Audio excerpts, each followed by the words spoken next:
Hello again, I am Father Matt Addington, and I am one of the priests here at St. Francis Episcopal Church in Greensboro, North Carolina. And I want to offer a very special welcome to you all here, you watching at home, and of course our guest, Father Milton Williams, our rector. This will be the second part in our series as a time of question and answer, where you here will be able to ask questions of Father Milton about his sabbatical and about the stories that he told in the first part of our series.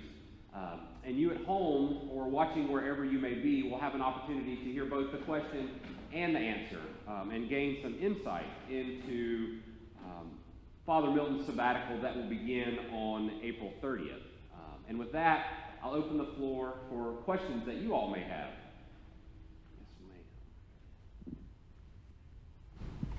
Could you go into a little more detail about your agenda in Ghana and what it is you hope to And can you speak a little louder, because everybody may just talk louder into the mic.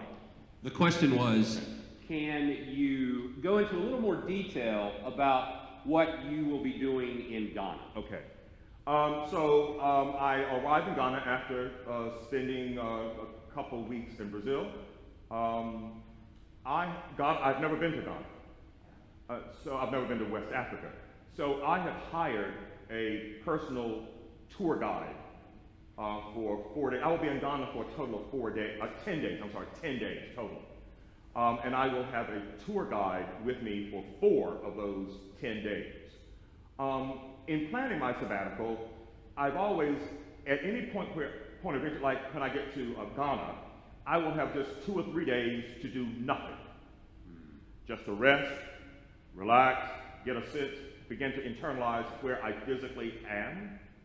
You know that I'm a beach bum, so of course the hotel is on the beach and it's beach facing. And so I will spend a couple days just doing nothing, just relaxing, catching up on sleep, jet lag, having come from South America. And then the tour guide, there are places in Ghana. I'm in Accra, so I'll be staying in Accra, which is the capital of Ghana. And there are many things as any nation's capital, museums, points of interest, even though I'm not a big museum person. And then there are day trips. There's one day that I will go to Cape Coast. Cape Coast is a 3-hour car ride away from Accra. And then I'm sure there'll be some, that's 3 hours there, 3 hours back. You can imagine that's 6 hours out of the day. I also have, I will be meeting people in the Diocese of Accra, if the bishop is in his office or some of his staff, or some of the canons at the cathedral, as well as plan to see the bishop in Cape Coast. We are working to finalize the bishop's schedule and my schedule. So that's it. Basically, I'm just playing tourist with a tour guide that I've been already communicating with, and really looking forward to that. Other questions that you all may have?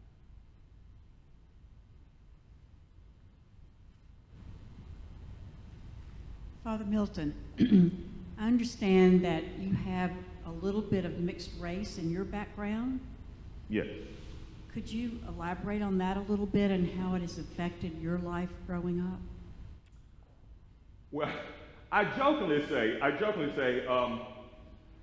let's be clear. People didn't get off the boats from Africa looking like this. Okay? Do you know what I mean? People didn't get off the boats from Africa looking like this.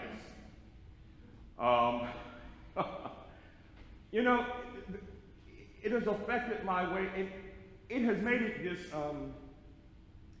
in some ways it's like walking on a razor's edge, because one way I would tilt one way and another way I would tilt another way, racially and culturally speaking. I mean, it doesn't take much to know that I have white ancestors. It doesn't take much to know, yes, there are white people in my family. I mean, hello, like I said, people didn't get off the boat from Africa looking like this. And how that has played itself out in my family is really not much different than it's played out in any other mixed race family. Of how how you matriculate in this world. I mean, when I go, as a child, I would walk down the street with some of you probably heard me say this. I would walk down the street with my grandmother as a little boy. And people would stop my grandmother and say, "Oh, all those cute little colored children you have with you." And I'm like,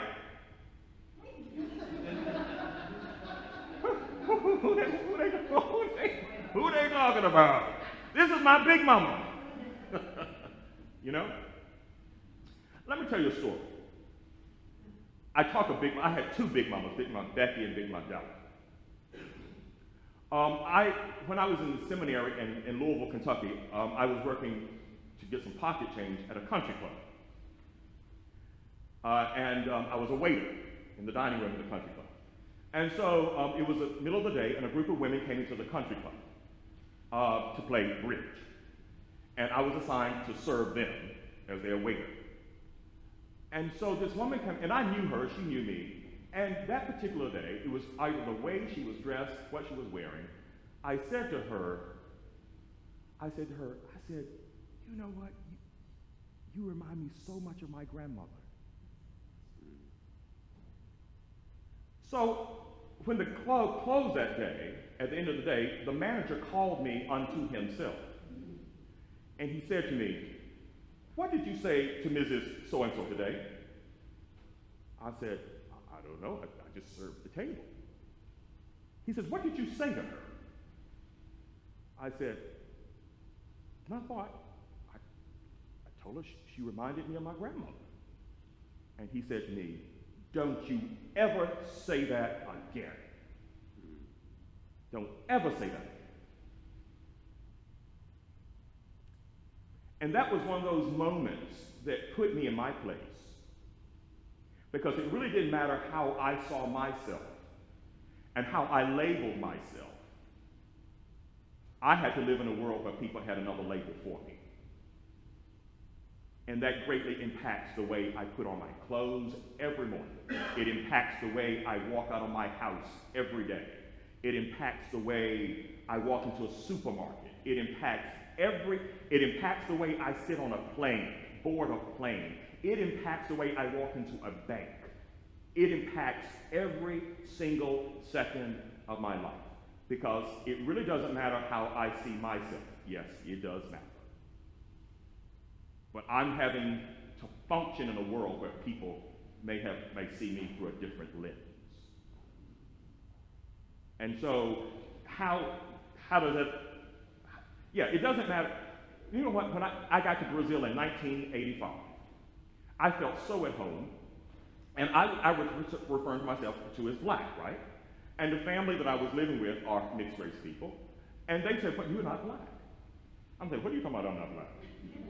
They said, "Well, you're not black." I'm like, "What are you talking about, I'm not black?"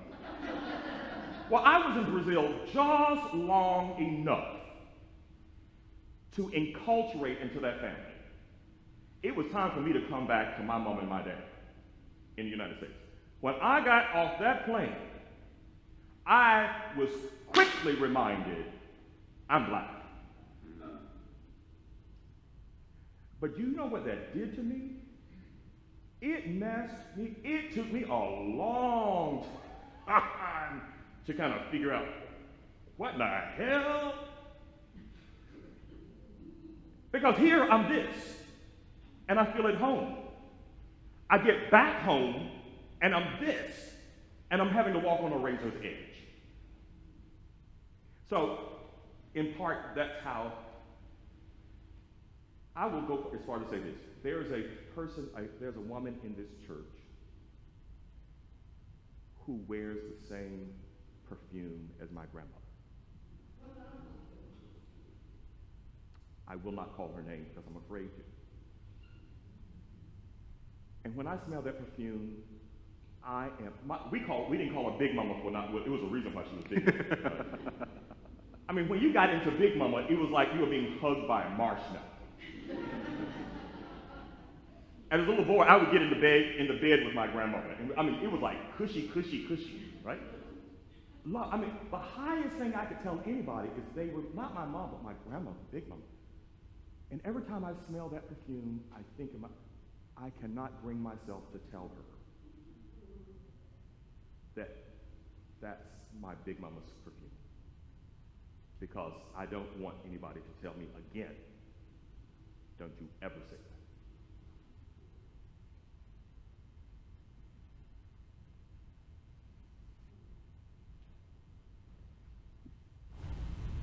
Of the 3 months that you'll be on sabbatical, how much of it would you set aside for basically doing nothing? Good question. How much of my time will I be set aside doing nothing? Well, I already told, all right, so when I get to Brazil with my family, I have no agenda, so that's all family time. And then I'll take, because, you know, a little bit of family goes a long ways, even when they're from another country, okay? So I'll have some downtime. Again, there's some downtime when I get to Ghana, before and after. My personal tour guide called me and said, so Father, he says, I see you in Ghana for 10 days. I said, yes. He says, you've only hired me for 4 days. I said, yes. He says, what are you going to do for the remainder of those days? I said, nothing. And there are times, and you know, and there'll be some time spent at the cathedral in Johannesburg. There'll be time spent working at the cathedral in Cape Town. I have built in some wine tasting time in Stellenbosch, outside of Cape Town. I'm not ashamed to tell you, I'm scheduling some massage therapy time while I'm there. So yes, there will be. Father Milton will find some downtime. You better. Let me tell you, the sabbatical is clergy renewal.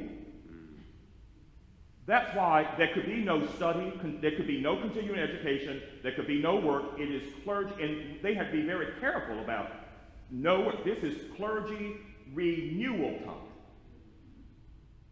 That's the whole point.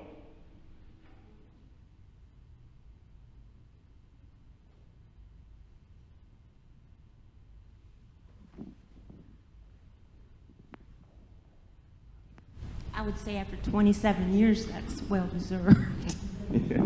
Renewal. Yes, renewal.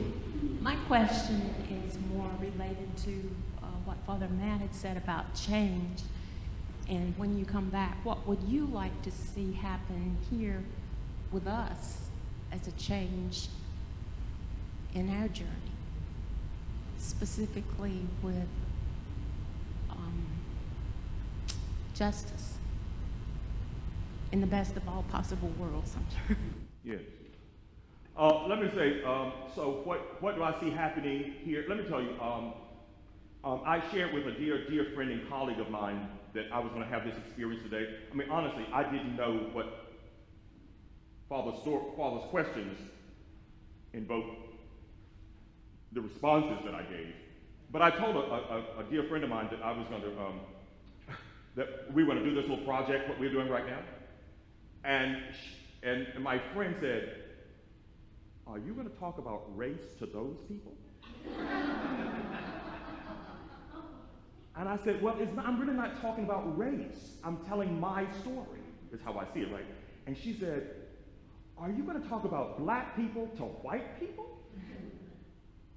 And I said, I'm just going to tell my story. And so out of that, what would I like to see happen? I would like to see myself become more liberated and free. I want to be free so that I'm not afraid to talk about my story. That I have no fear that if I tell my story of the consequences. I want to be freer. I want to be more liberated. And I want for this congregation that they would feel freer to be themselves with me. Because I am convinced when I am totally open, the more vulnerable we become, the more true we become. And I want to be even more truer your priest. But I cannot, so to be even more of your priest, I have to be more liberated and freer and less afraid. And I would hope for you that you would become freer and less afraid and more vulnerable with me about our lives, which is heavily impacted by race. Heavily, you can't escape it. You cannot tell your story in America. You cannot tell your story without it being deeply embedded in race. I say it is impossible. So a sense of liberation. So we're not afraid anymore. And so I want there to be a deeper love. To love deeper.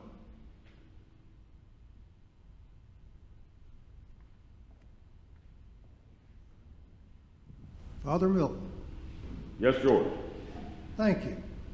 To start off with, this will end up in being a question. When you and I had lunch, when you were checking me out for the vestry, I really knew what you were doing. Anyhow, we talked a little bit about this. I mentioned it because I wanted you to understand a little bit about me. I grew up in Greensboro. I grew up southeast Greensboro, out in the country. And I remember waiting for my bus to go that way, and another bus that went that way, where all the black kids were going. And I remember the restrooms at the Belk store in Greensboro, where I went in one place and other folks went in another one. And when I traveled, and the gas stations, you know, at service stations were the same thing.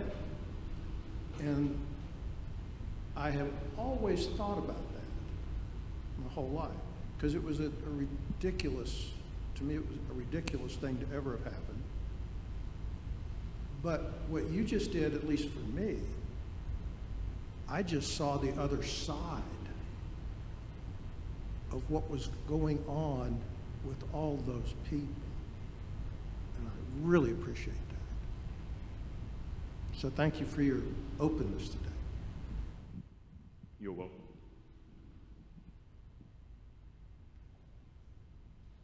Are there other questions that you all may have? I have a question about where you are staying in. Will you stay with the family in South Africa? In South Brazil? America? Mm-hmm. Will you stay in hotels the whole time? Mm-hmm. Interesting you should ask that question. In Latin culture, you can't go home and stay in a hotel. So, they would not understand that. They just would not understand that at all. So what I did was I am spending half of my time with the family staying with who I call my sister, which means every other night we're going to be at my niece's house with her children and her in-laws and my Brazilian mother. And then when I leave Rio, then I'm going to Salvador. Salvador is in the state of Bahia. Bahia, and I will be traveling there alone, and the rest of my time I'll be a solo traveler. Bahia has the highest concentration of Afro people anywhere on the planet outside of the continent of Africa. So if you want to truly understand Afro culture in the world and not go to Africa, you go to Bahia, Salvador. And there you will see Afro life lived out in its fullness.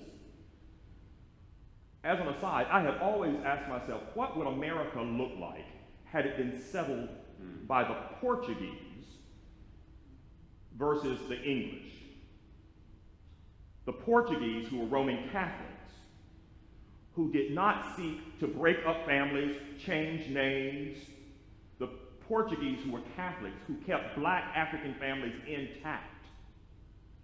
The Portuguese Catholics, who allowed Africans to maintain their sense of religious culture, versus the English, when bringing blacks to America, stripped families of units, changed names, culture, and prohibited anything resembling Africa. So therefore, you see, if America was settled by the Portuguese, Charleston, South Carolina would look exactly like Sabbatical, because Charleston was your largest point of entry for enslaved blacks. And so I want to see what it looks like if I were to go back to graduate school. I'm not doing that. I would really do a thesis. I would love to do doctoral work on the impact of Roman Catholic life, culture with Portuguese versus Protestant life. Protestantism. We're Protestants, but the Protestants have messed us up. I mean, talking about the whole Protestant work ethic and that whole New England thing about who was, they got them. Rome wasn't perfect either, let's be clear. But I am certain that if America had been settled by Roman Catholics and anybody else other than English, I can't help but I don't have an answer, but I have to believe that our race relations today will look more like what you see in Brazil, which is not perfect. There is racism in Brazil, so let's be clear. But all roots go back to Africa.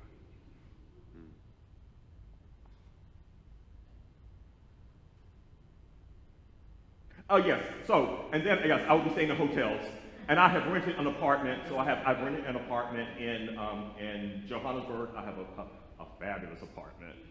And in Cape Town, I have a fabulous apartment overlooking Table Mountain and within about 2 blocks away from the cathedral. Yes.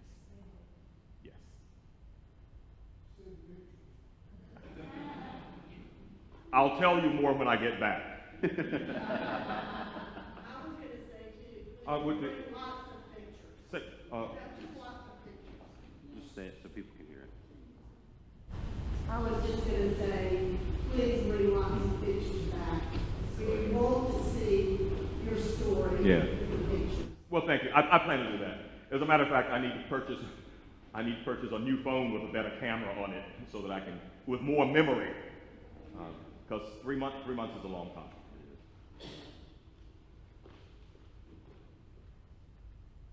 Could you share with us some of your activities or your plans at the cathedrals in Johannesburg and Cape Town. Johannesburg and Cape Yes. Town? Yes. Yeah. And speaking of time, you asked the question, will I have any free time? I will be returning, my sabbatical is May, June, July. I will be returning to the States sometime in July, so as to give me some downtime just to get, jet lag and all that. So I have that free time, that downtime built into the 3 months. Interesting, Kolani is the dean of the cathedral in Johannesburg. So I told Kolani that I was coming. We've been communicating, and Kolani sent me a 4-page spreadsheet with a daily agenda of everything they hoped that I would do with and for them at the cathedral in Johannesburg. In 15-minute increments. In 15-minute increments. I showed it, yes. Breakfast, 8 o'clock, pick up at 8:45, tea at 12:15, meeting with the mayor at this, going to Pretoria at this, teaching Sunday school at this, preaching in the township at this. So I just kind of sent Kolani an email back and said, Kolani, I really appreciate this, but I want to let you know that out of your agenda, there are 4 days where I will be on safari. So I will not be meeting with the mayor on this particular day or having tea, literally, having tea with the bishop on this day. Feel free to rearrange my schedule. So that's a part of it. I mean, obviously they are excited that I'm coming, but I look forward to that. And then in Cape Town, there is a school of leadership for black clergy, Anglican priests, for black priests. And I'm firming up the connection so that I can interface with that school. Because I have been asked by the black clergy here in this diocese to see how we might do what we might learn from each other. So there will be that learning going on. Yes, so that's. Might there be reciprocity with some of their clergy coming here and visiting St. Francis or our diocese? That is always a possibility. The issue is this. We have a partnership with Botswana and with Costa Rica, and usually dioceses try to stay within those partnerships. Now, that is not to say that this singular parish, through relationship, could make some possible. Now, wouldn't that be a wonderful thing, right? That out of my time there would come reciprocity. Hold that thought. Hold that thought.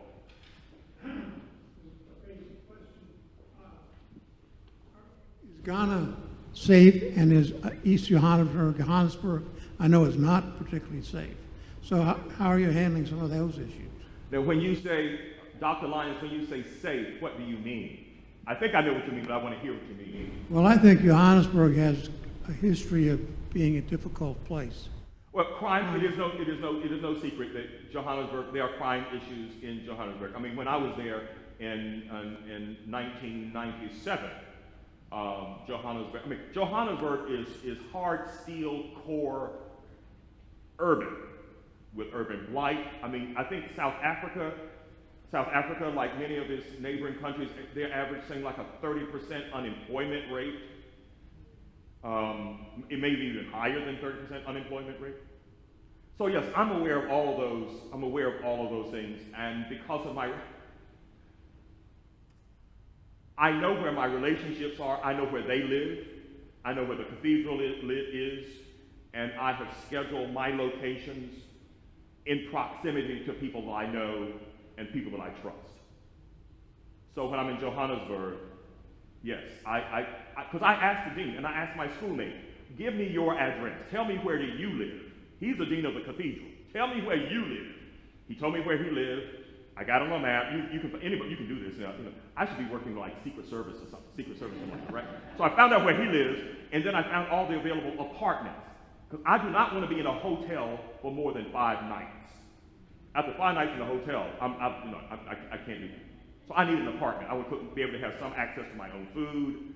The thought of having to get dressed every morning to have breakfast, that gets old for me. So that's why I need an apartment. So I chose location. And same thing in Cape Town. I know where the cathedral is. I know about where the dean lives of the cathedral. I know what downtown looks like, and I know the Tony places in Cape Town. And so I just found an apartment in a Tony overlooking Table Mountain. So yes, and every apartment has a washer and dryer. Important. More important, after 3 months of traveling, every apartment has a washer and dryer. Are there other questions for Father Milton?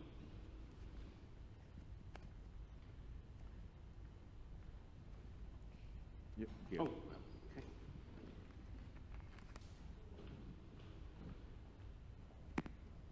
I don't really know what I'm asking, but I want to know about Episcopalians and Anglicans in Africa. Okay. Because like our Wall Street and Trinity and all that send money all around the world. Sure. So when they do they send it to like Tudu's Cathedral to help out there? For those, just a little background, I spent a little over almost 7.5 years as a priest on staff at Trinity Church on Wall Street in New York. Trinity Church, New York, is the most heavily endowed congregation probably on the planet. And through its philanthropic work or grant work, Trinity Wall Street has funded the vast majority of Anglican church life on the whole continent of Africa, and has done that for decades. And so there is hardly a bishop on the continent of Africa that does not know of Trinity Wall Street, has not been a direct recipient of the extraordinary work that Trinity does to support the Anglican Church on the continent of Africa, throughout the world. On Africa. So there is, again, it is only because there was an American Revolution that we call ourselves Episcopalians. Had it not been an American Revolution, we would still be calling ourselves Anglicans. So the term Anglican, when I'm in Africa, they don't understand, because of the British Crown and still the connection to the British Crown, they refer to themselves as Anglicans. So when I am in Africa, on the continent of Africa, I am an Anglican. I'm not an Episcopalian. When I'm in the West Indies, the Caribbean, I am an Anglican. I am not an Episcopalian. Same thing, but nomenclature makes all the difference. In Africa, they would say that white people are Episcopalians. White people are Episcopalians. Black people, we are Anglicans, because we are closer to England. The white people broke away. We're Anglicans. So nomenclature means everything.